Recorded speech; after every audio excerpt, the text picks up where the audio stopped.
हरे कृष्णा सभी को। आशा करती हूँ आप सभी बहुत अच्छे होंगे। आज की हमारी वीडियो में श्राद्ध से संबंधित जो भी जुड़ी जानकारी है, जो आपके लिए जानना आवश्यक है, उनके बारे में बात करेंगे। तो चलिए शुरू करते हैं। धार्मिक मान्यता के अनुसार पूर्वजों की आत्मा की शांति और उनके तर्पण के निमित्त श्राद्ध किया जाता है।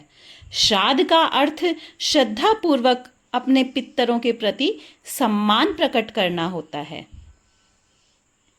श्राद्ध का अर्थ श्रद्धा पूर्वक अपने पितरों को प्रसन्न करने से है।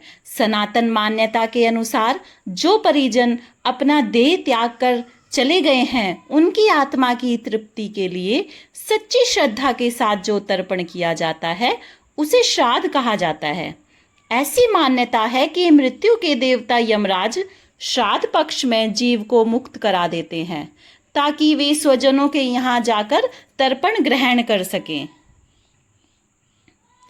जिस किसी के परिजन, चाहे वह विवाहित हो या अविवाहित हो, बच्चा हो या बुजुर्ग, स्त्री हो या पुरुष, जिनकी मृत्यु हो चुकी है, उन सभी को पितर कहा जाता है। पितृपक्ष में मृत्यु लोक से पितर पृथ्वी पर आते हैं और अपने परिवार के लोगों को आशीर्वाद देते हैं। पितृपक्ष में पितरों की आत्मा की शांति के लिए उनको तर्पण किया जाता है। पितरों के प्रसन्न होने पर घर पर सुख शांति आती है। पितृपक्ष का योग कब बनता है? हिंदू धर्म में पितृपक्ष का विशेष महत्व होता है। पितृपक्ष के 15 दिन पितरों को समर्पित होते हैं। शास्त्रों के अनुसार श्राद्ध पक्ष भाद्र पक्ष की पूर्णिमा से आरंभ होकर अश्विन मास की अमावस्या तक चलते हैं। भाद्रपद पूर्णिमा को उन्हीं का श्राद्ध किया जाता है जिनका निधन वर्ष की किसी भी पूर्णिमा को हुआ हो। शास्त्रों में कहा गया है कि साल के किसी भी पक्ष में जिस तिथि को परिजन का देहांत हुआ हो, उनका श्राद्ध कर्म उसी तिथि को करना चाहिए। यदि किसी को श्राद्ध की तिथि याद ना हो, पितृपक्ष में पूर्वजों का स्मरण और उनकी पूजा करने से उनकी आत्मा को शांति मिलती है।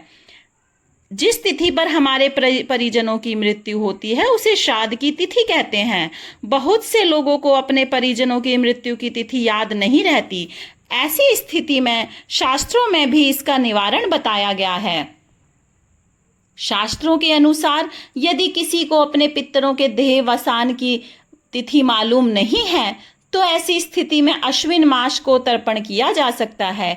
इसलिए इस अमावस्या को सर्व पितृ अमावस्या कहा जाता है।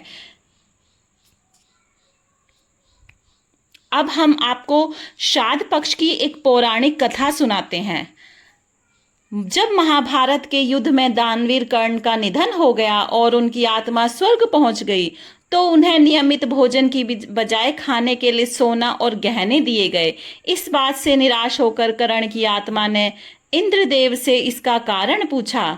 तब इंद्रदेव ने कर्ण को बताया कि आपने अपने पूरे जीवन में सोने के आभूषणों को दूसरों को दान दिए, लेकिन कभी भी भोजन पूर्वजों को नहीं दिया।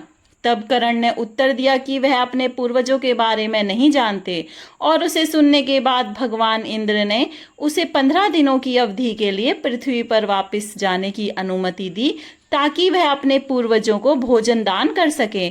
इसी 15 दिन की अवधि को पितृपक्ष के रूप में जाना जाता है।